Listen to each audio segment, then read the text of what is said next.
Hi there, have you ever tried to program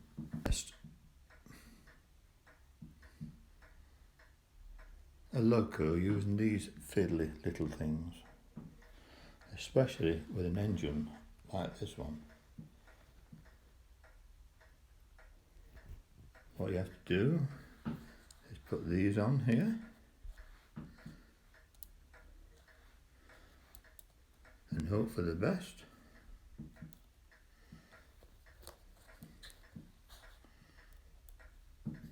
And try and adjust them, and eventually you get them on. You then get the engine connected up, either to program or to run, and you find the damn thing starts slipping off. So you try to adjust one of these things to and fro and hope to God that it keeps stable. And if it doesn't, you have to start all over again. Thought, God, this is a waste of my time. I need to find something much simpler than this. So, this is what I did. First of all, I made a track bed. Solid at one end, T for track and P for program. But that's when I had a switch on and thought that was a waste of time. So all I did was connect it to one of these connections. Then I had one coming from the program end of your controller and one from the track end, which you could just swap to and fro. The track was quite long, so eventually I thought it's a bit too much, I need to shorten it. So this is what I did. One end I screwed to the track, and the other 5 I let loose so I could move them to and fro. But even that causes chaos, and the damn things kept coming off. So I looked for a better way. Then I saw on the YouTube someone who'd use a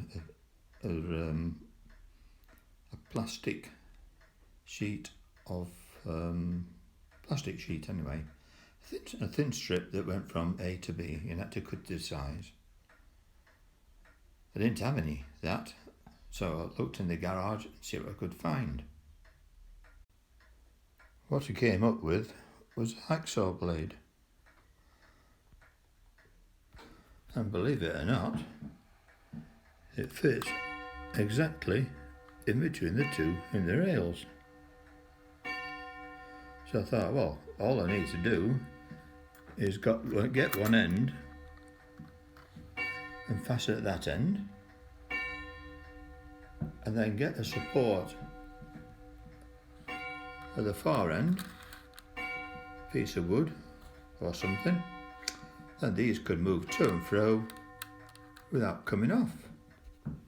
Dead simple, and just for the price of a hacksaw blade.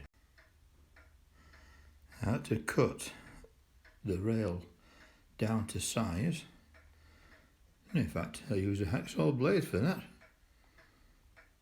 So, on to the next stage.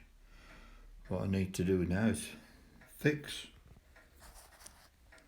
one of these at this end, somehow work out how I'm going to support the hacksaw blade at the other, because I don't want to use one of these. It'll be a waste of it. I need that to move to and fro.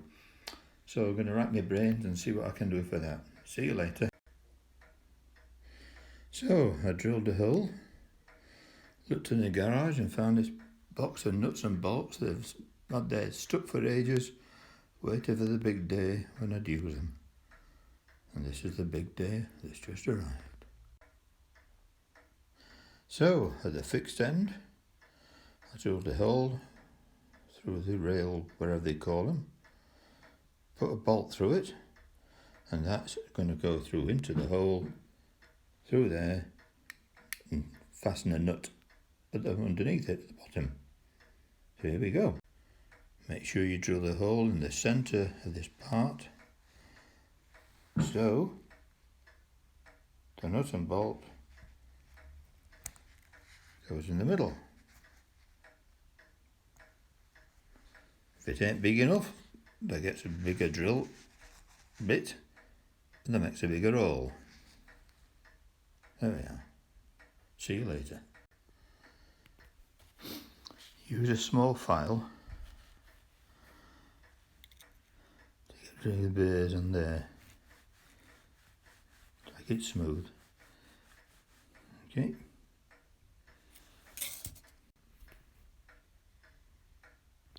So the first bit's finished. Bolted underneath and ready for action. So now I need to go to the other end, do that one, but also need to fix something underneath, otherwise it just bends. So I'll go away and think about that one. See you later, mate. In order to keep the level of the rod going across same, I got some washers, not underneath. Then press the thing down, put it into place, get it in.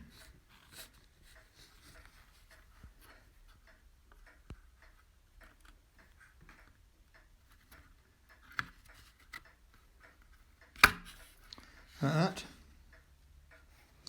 And then the blade was horizontal. If not, we could alter it a bit. Needs to be a bit higher at this end, I think. So I had another washer, raised it up a bit, and then it'll all slide across. Next stage. So, near done. Hacksaw blade is now level virtually. Secured at this end. But hey-ho, what happens if you put weight in the middle? It goes down. So what I'm going to do now is do the similar thing in the middle. So I'll have to drill a hole, hopefully, in the hacksaw blade, and then fasten it there. So here we go again. Found drilling a hole in this hacksaw blade, as you can see, a bit dodgy. So I had to think of other ways of doing it. The other bits that came were the wheels. So I thought, well, I can use one of these for one end, so that's what I'm going to do. One at the end and one in the middle. Well, there you are, all done. Wife would probably play hell with using a towel as a back cloth, but all in a good cause. And just move these along to and fro. Might need perhaps something in the middle, but I don't think it's necessary. I'll see you in a minute with the engine fitted onto it. There you are, all done and dusted. Just one thing, you have to make sure that the hacksaw blade doesn't touch any of these wheels underneath. So perhaps it would be better if you put some sellotape around it just to protect it. But having said that, the teeth on the hacksaw blade in fact serve a purpose of stopping them moving to and fro better, like a little cog railway. Okay, well, thanks for watching my first video, probably the last one. So enjoy it. Hope it's useful for you. Bye.